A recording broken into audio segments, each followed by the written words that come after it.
Thank you all for coming out this afternoon. My name is Kevin Pagan, that's P-A-G-A-N with an N. I'm the Emergency Management Coordinator and the City Attorney for the City of McAllen, Texas. We appreciate your coming. We have some information that we'd like to share with the public through our partners in the media, and you helping us get these messages out is very important to us. The way we'd like to conduct this press conference is that I will make just a couple of opening remarks. I will pass the microphone over to Mayor Cortez, and you have a sheet that lists a partial sheet that lists the people that will speak. I would appreciate it. I know you have questions, and we will stay here until all of your questions are answered. But if you would let the people who are scheduled to make remarks, please do that first, because some of your questions may be answered. And then at the end, again, I assure you we'll stay as long as necessary to respond to any questions that you have. We're here today because last night, unfortunately, the City of McAllen experienced a very extremely severe weather incident that impacted a significant portion of our community in the form of either very severe thunderstorm or other type of event, which the National Weather Service folks will probably comment on. Did significant damage to a big area of our city. Immediately as the event was beginning, the City of McAllen began its response to this weather event, which continued through the event and continues up to the present time. As a result of the impacts of that storm, earlier today, Mayor Cortez, who's here and will speak next, issued a disaster declaration declaring under state law that this impact has created a disaster event in the City of McAllen. So at this time, I will turn the microphone over to Mayor Cortez, and Mayor, ask you to make a few remarks. Thank you. Well, Kevin already covered some of the points that I wanted to cover with you today about my signing the declaration for disaster. Obviously, this was a major storm. Most of the property damage, as far as we know of today, occurred on North McAllen. We did not receive any known reports of any physical injury to any individuals or persons, so that's about the good news for this thing. Unfortunately, we did lose a lot of birds, a lot of our pets, animals that were affected by this storm. So that's a tragedy itself. By this time today, most of the power is available to all of our residents and businesses in McAllen, but for about 4,800, which we think that at the end of the day, that we restored back to power. The city crews immediately started working last night, right after the storm. We had even as many as 2 shifts going on at any particular time. The good news, though, is that McAllen is open for business. Most of the businesses are open. There are some traffic issues coming over here from east side of McAllen. It took some time because some of our traffic lights were out, so there is a traffic issue. So those of you that don't need to be in the roads, don't be until we get all our traffic lights and we return to normal. So I'll turn it over to Kevin to have more specific information about all the other things we're doing. I would like to add one thing to what the mayor said. The disaster declaration was done this afternoon. I was in touch with the mayor throughout the event, and he did declare a state of emergency shortly after 10 p.m. last night, which authorized myself and the rest of the city staff to invoke our emergency operations plan, which of course we had already done, and the mayor did make that authorization official shortly after, I believe it was shortly after 10 o'clock last night, just as the worst of the storm was winding down. I'd like to turn the microphone over to Pilar Rodriguez. He's an assistant city manager and the deputy emergency management coordinator. At approximately 9 p.m. last night, we received an event that generated quite a bit of rainfall and hail that impacted the city. The Public Works Group of the City of McAllen responded to 209 incidents ranging from flooding, power lines down, and debris in the roadway. This required 100 city employees to respond initially, with another 45 from our mutual aid partners in our surrounding jurisdictions. At this time, we are still conducting damage assessment to residential and commercial structures in the city, and we should have a report completed in the next 24 hours. We have determined that there were 5 public facilities that were damaged, and we had 22 traffic signals that were damaged due to the storm. Of those 22, 13 are still not operating. 8 are due to power outages, and 5 are due to physical damage. Those 5, we anticipate having them repaired by the end of the day today or late this evening. We do have quite a bit of stop signs down, but those are all anticipated to be replaced by the end of the workday today, with approximately with some work still pending for miscellaneous signs such as street name signs, and those will all be completed in approximately 1 week.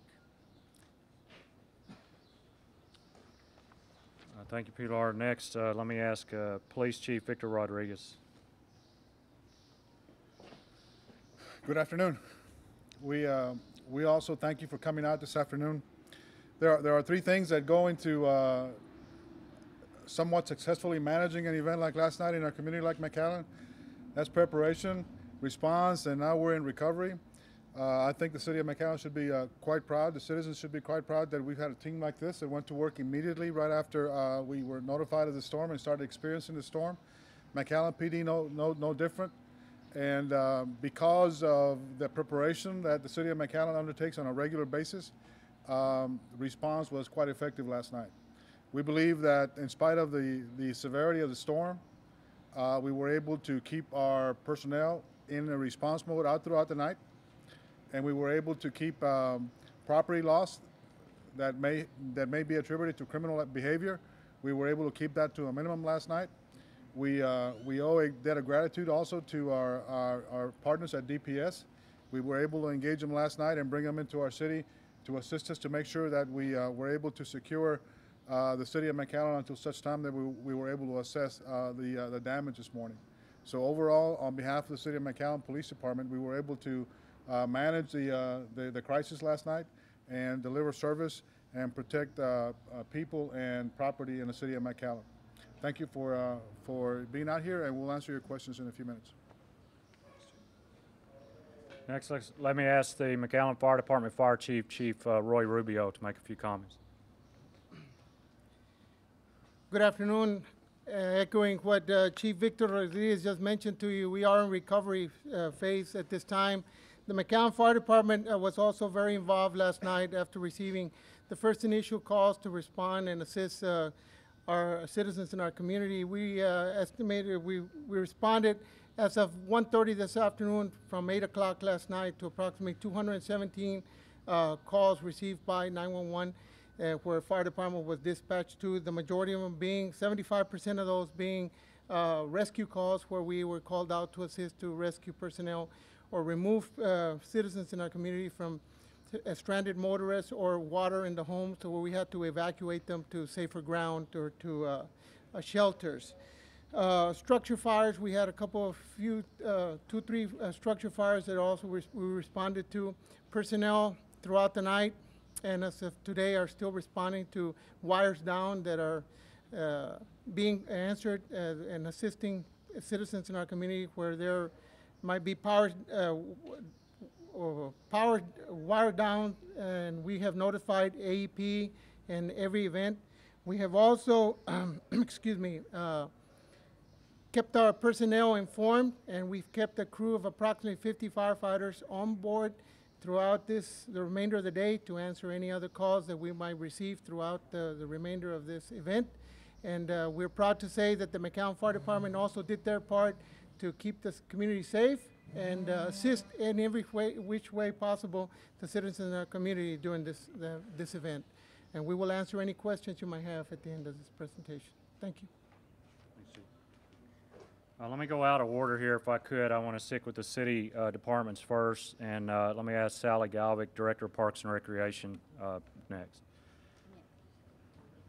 Good afternoon. Currently, we have 5 parks that are closed: McCullough, Jackson, the dog park, and Morris. All of these are RDFs, which are regional detention facilities and are created to hold water to alleviate flooding in those areas.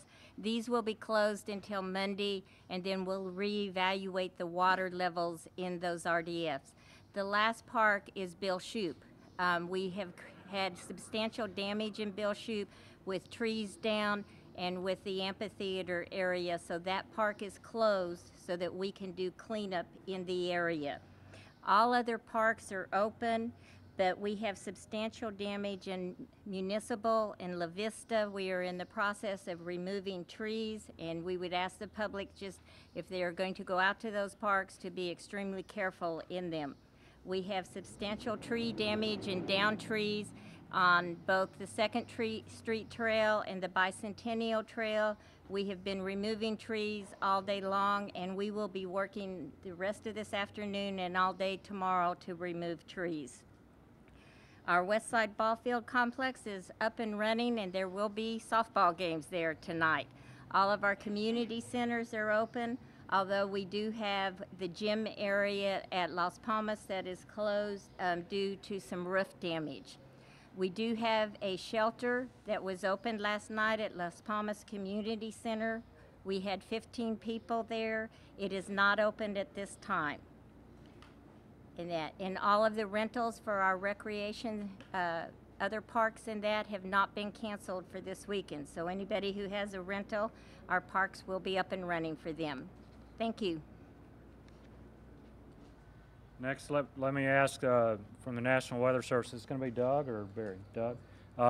And let me say the city of McAllen has no better partner than the National Weather Service, and certainly in events like this. So let me ask Douglas Butt, Science and Operations Officer from the National Weather Service. Good afternoon. You know, we like coming to McAllen, but we never like coming for events such as this. Part of our job, in addition to issuing watches and warnings for severe weather, part of our job is to come out after the fact and take a look at the damage. And one of the primary questions that we have when we come and look at the damage is whether or not a tornado occurred.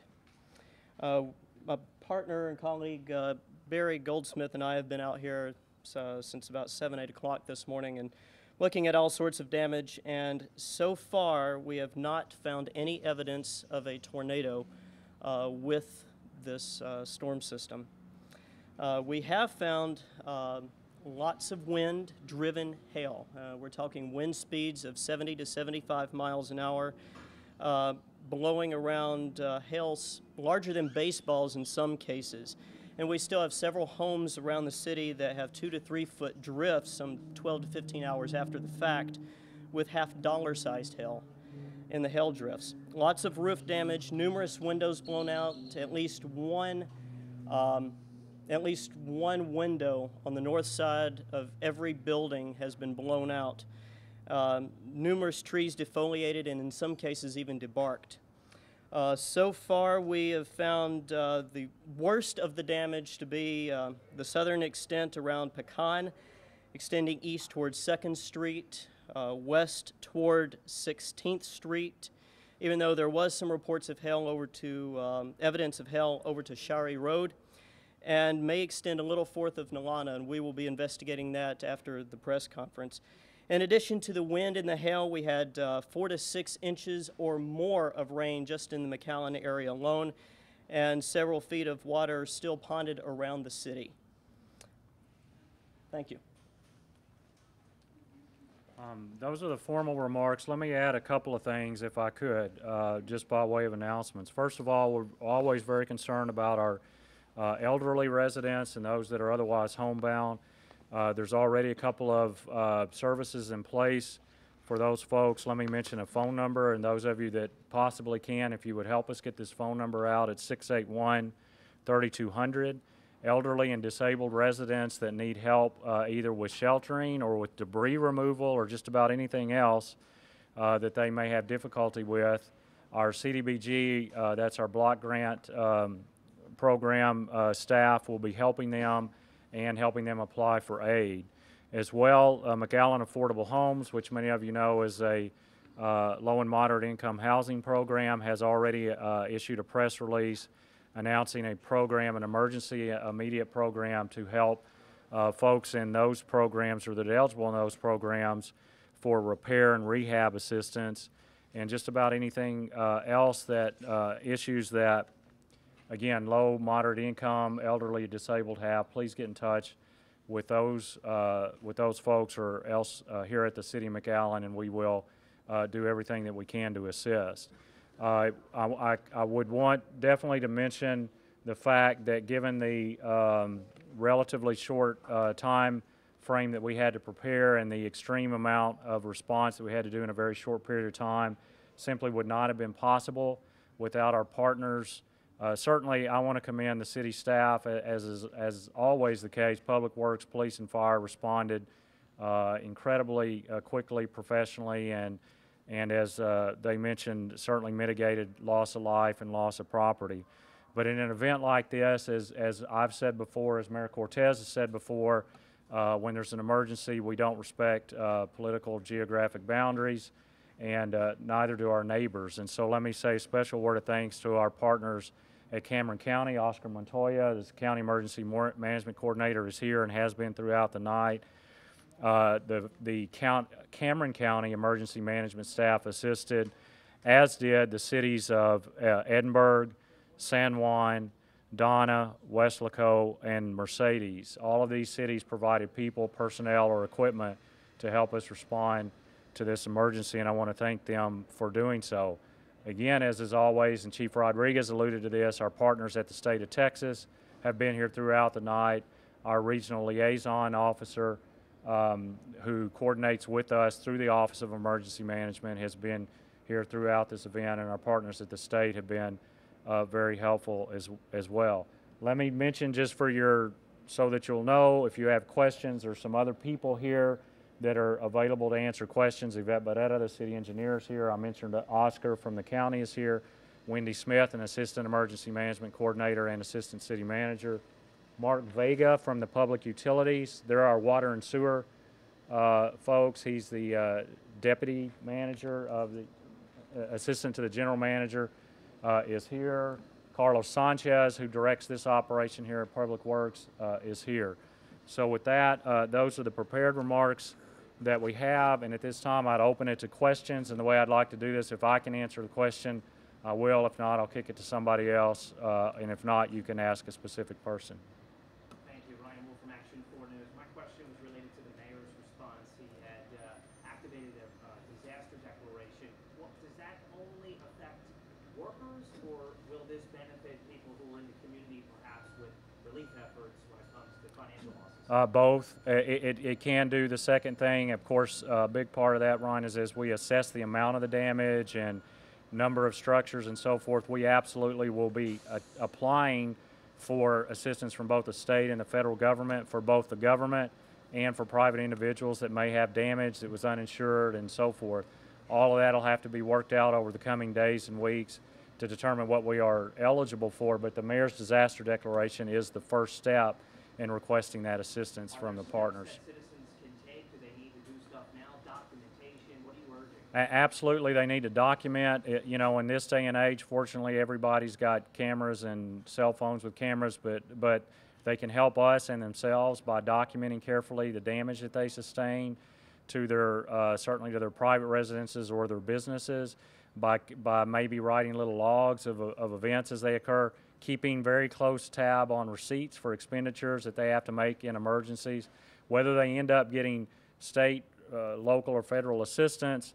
Even their private insurance carriers will certainly help them with those claims that are being made. And let me add, if I could, to that question, I've already been notified that I believe two, but for sure one of the major insurance carriers have dispatched what they call catastrophe teams, I believe, to the area, Allstate and I believe State Farm, to assist their insureds with making claims, and they are working on that. I can tell you they're doing it because I made a claim myself this morning through one of those carriers, and it's very helpful to know that they're there. But absolutely, documentation is the key.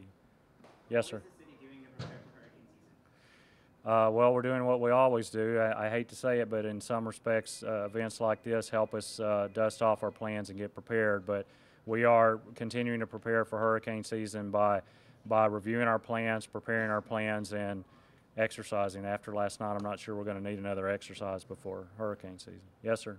Maybe it's too soon, but do you have an idea how much was the damage? Do you have the numbers from Josh? We're not really ready. We dispatched 15 damage assessment teams almost at daybreak this morning, and their sole function is to go and do very quick assessments.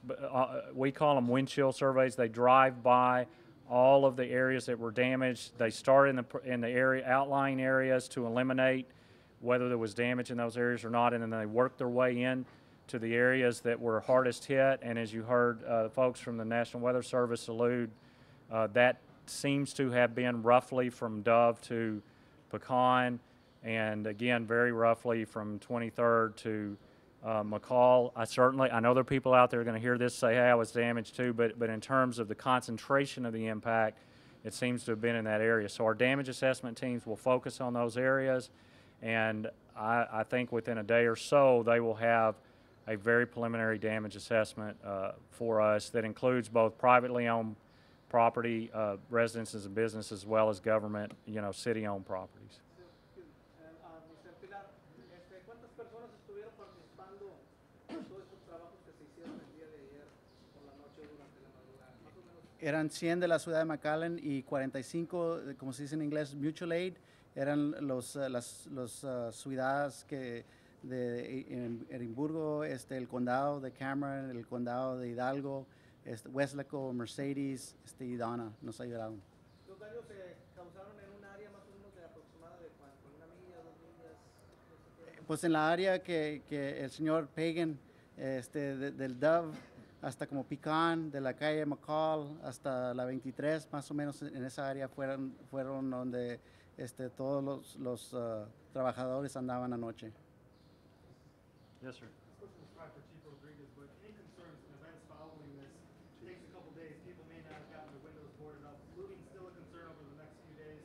How does your department handle that? Yeah, and those are the steps we took last night to guard against that, and to bind us over through this morning to start getting everybody notified.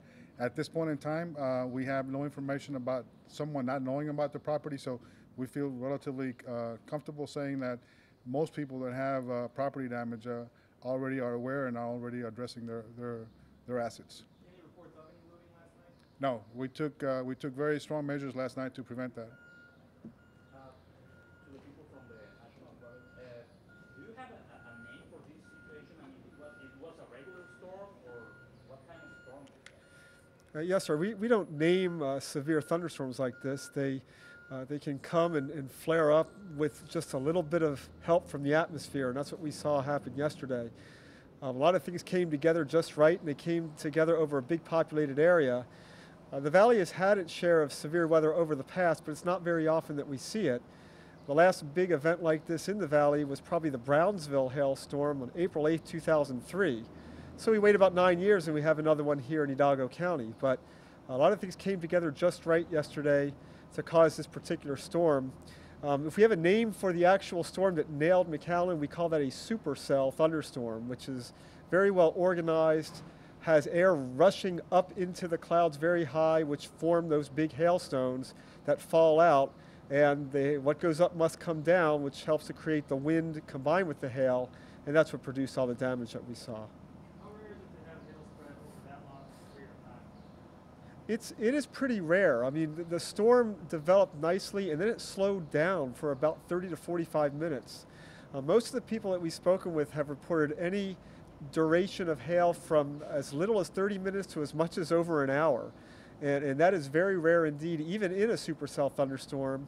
What we're going to try to get to the bottom of over the next 6 months to a year, doing some research as to why did it slow down and keep reforming and scare a lot of people that we talk to with this long duration of hail, which is rare anywhere in the country.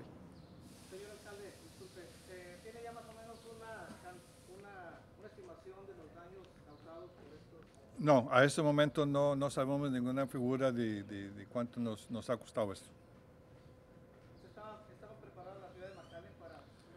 Pues creo que sí, yo anoche no estaba en mi casa y tuve que caminar por coche y te voy a decir que el agua con hielo estaba como 4 pies para arriba y ahorita en la mañana ya no miras en ninguna parte de eso. Eso te indica que el drenaje que tenemos en McAllen está funcionando bien. ¿Solamente hubo daños materiales? ¿No se reportan víctimas? Víctimas físicas no, humanas no. Hemos tenido muerte de muchos aves y naturalmente animalitos, pero no gente. Chief Rubio, grab you real quick. First off, hats off to your department. I know they were working around the clock and did a great job. Thank you very much. My question for you is, could you describe for us some of the rescue attempts that were made and kind of give us some of the details of the more? The department, as I said, responded to approximately 75% of the call volume were related to rescue calls. That included anything from apartment roofs collapsing and us having to remove the occupants to safer ground and to shelters, to vehicles that were stalled, and as was mentioned by the mayor, 4 or 5 feet of water. They were stranded, and we had to use our high-profile vehicles and trained personnel, firefighters, to, again, move the occupants of the vehicles to safer ground and to shelters. That's pretty much the whole 75% of the rescue calls that took place here in the city of McAllen. Any other questions? Yes, sir. How can residents be prepared? What sort of equipment or supplies should they have in their homes? Well, essentially for an event like this, this is just about the same as hurricane season. You know, flashlights, we recommend flashlights, batteries, extra water, but in an event, I'm gonna make a bit of a personal statement. I grew up in what's called Tornado Alley, and since moving to the Valley 27 years ago, I certainly have not experienced anything that was close to a tornado event as I did last night. And the speed with which this event hit that part of the city was very reminiscent of being in the path of a tornado. And that, I wanted to mention that because that's what accounted, in my opinion, for the vast majority of these stranded motorists. It's not that they were out sightseeing or decided they want to run to the supermarket in the middle of a storm. It's just that this storm, the intense part of this storm, I can tell you firsthand, hit very, very rapidly, and in a very short period of time, the conditions were very, very dangerous. And so in preparation for that, again, we had warnings. You know, we had severe thunderstorm warnings out well in advance. There was even indications that there might be tornadic activity, and those were out. My hat's off to the National Weather Service for that. But again, here in the Valley, we tend to have one view of a severe thunderstorm that certainly was not what we experienced last night for about 45 minutes or an hour. So the preparation for that, unfortunately, is get home or get in a shelter as quickly as you can. Don't try to drive in it. Don't try to go somewhere, but just get in shelter as quickly as you can. I'll go ahead and close out the formal portion of the press conference. Again, I appreciate our partners in the media for being here and helping us get information out. You're certainly welcome. I've asked the folks to plan on staying around for a few minutes, so you'd like to get some individual Q&A with the mayor or any of the other folks that are here, we'll be happy to do that.